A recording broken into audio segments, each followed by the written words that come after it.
Your son is a failure. He's barely passing my class, and with grades like this, I'm just not sure what kind of future he's gonna have. What do you have to say for yourself? You're supposed to graduate this year. Listen to Mr. Johnson. What kind of future do you think you're gonna have? With all due respect, don't call me a failure. Failure is an event, not a person, in fact. And you talk about the future, Mr. Johnson, but you're not preparing us for that. Excuse me? Just listen to what I'm saying. This should be good.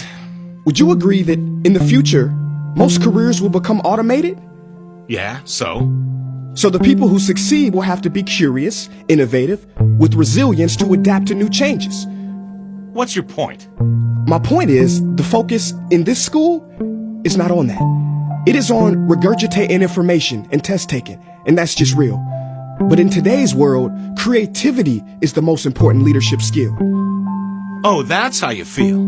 You don't have to believe me, but maybe you will believe the 1,500 executives who recently said creativity is the most important leadership skill.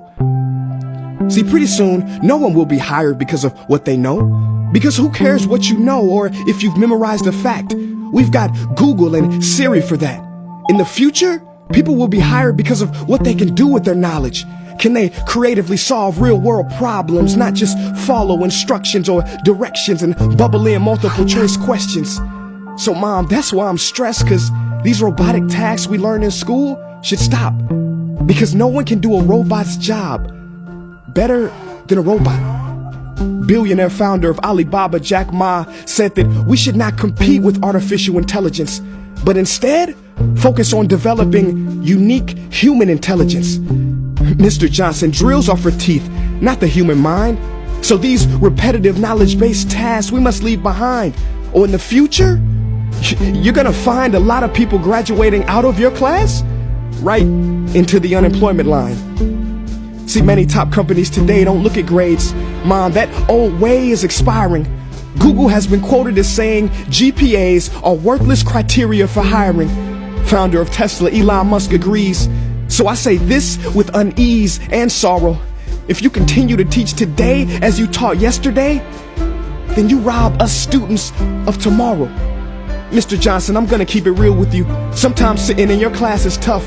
I'm constantly thinking, if I don't look up at the clock, maybe it'll speed up.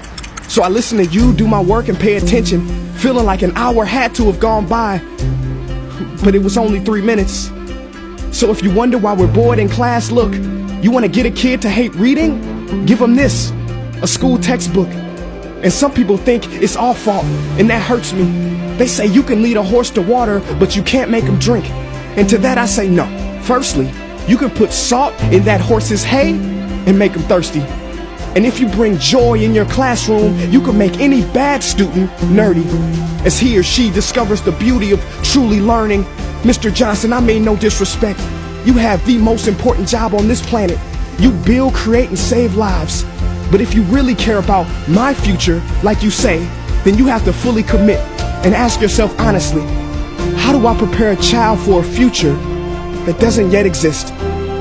Here's a hint. The answer is not found in this. It's using this and this. See, in the future, we will need more passion and compassion. People with inspired hearts and wisdom to uplift this planet. And Mom, I love you, but can I be real? Go ahead.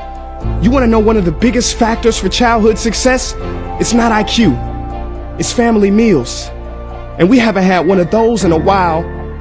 See, I know sometimes you don't feel proud, because I may not be a straight A student, but I'm not stupid.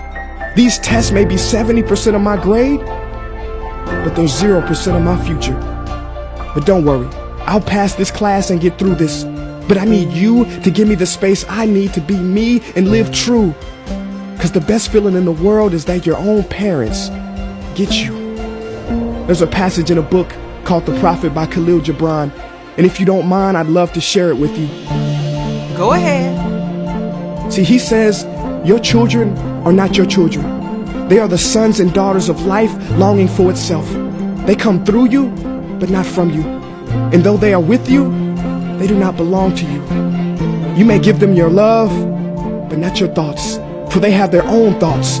You may house their bodies, but not their souls, for their souls dwell in the house of tomorrow. So, Mom, I'd appreciate it if you give me the love that I need to pursue my dreams.